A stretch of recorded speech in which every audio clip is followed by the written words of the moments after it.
Hey folks, it's me, H. Lewis of H. Lewis Presents. Today I'm going to show you how I make my fresh guacamole. You're going to love this. I'm going to use my pestle and mortar. I got about 4 or 5 of these. It's the first kitchen appliance, right? Let me show you how easy this goes. First, you want to put a little bit of olive oil.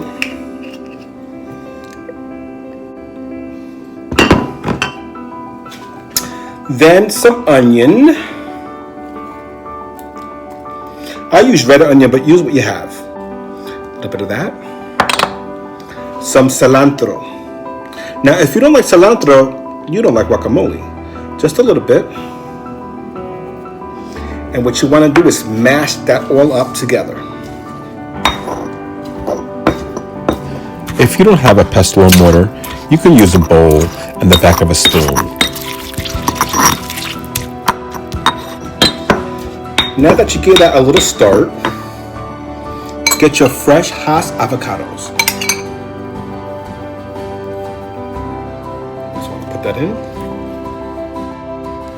Now, of course, you can use whatever avocados you like, but the Hass avocados are so tasty. I think they have more flavor. I'm using 2 pretty large Hass avocados. Normally, I use 3 smaller ones.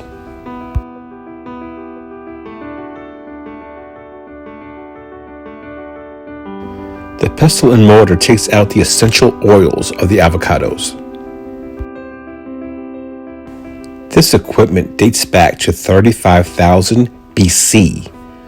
The Aztecs and the Mayas used to use the molcajete. That's their stone tools for the pestle and mortar.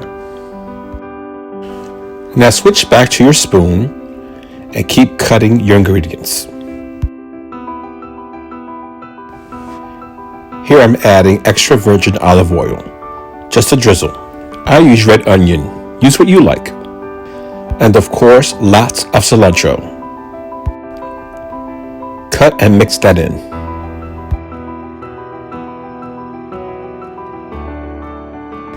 Now this beautiful creamy texture cannot be duplicated in a food processor. Here I add some chopped tomato. Mix that well.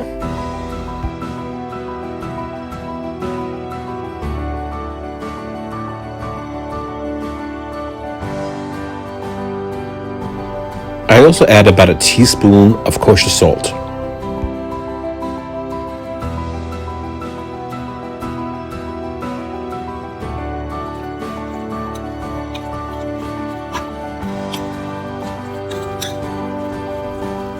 Then I squeeze in about a half a lime of juice. Use more or less what you like.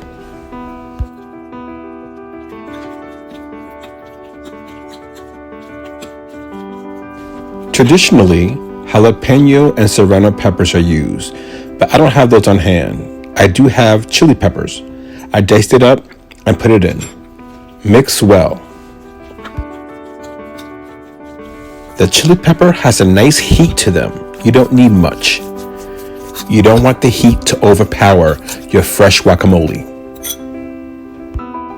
Now I'm going to make a quick tomato salsa to complement my guacamole.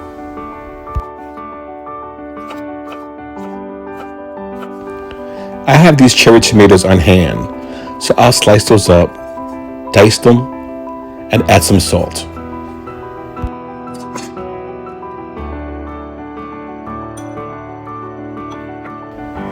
Mix that up to get the juices flowing.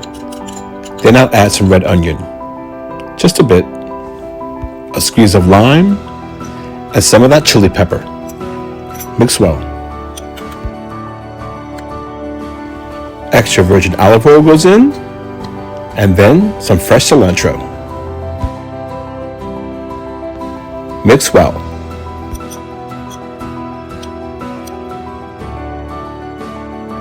Now, to plate this up, I put the guacamole center stage. Then, I put my tomato salsa to the side. Of course, I'm going to add my fresh flour tortillas. Did you see that recipe? I'm just going to tear those into pieces. You can also use store-bought tortillas, cut them up, put some oil on them, salt and pepper, Put them in the oven for about 10 minutes. If not, you can fry them on your stovetop. I'm also going to add these long plantain chips. We love those. Now this is a vegetarian meal, but you could also add some grilled chorizo to this dish for a wonderful night. I also add orange slices in case we need to cool our palates after the spicy guacamole. And there you have it, fresh guacamole for dinner. Goodbye.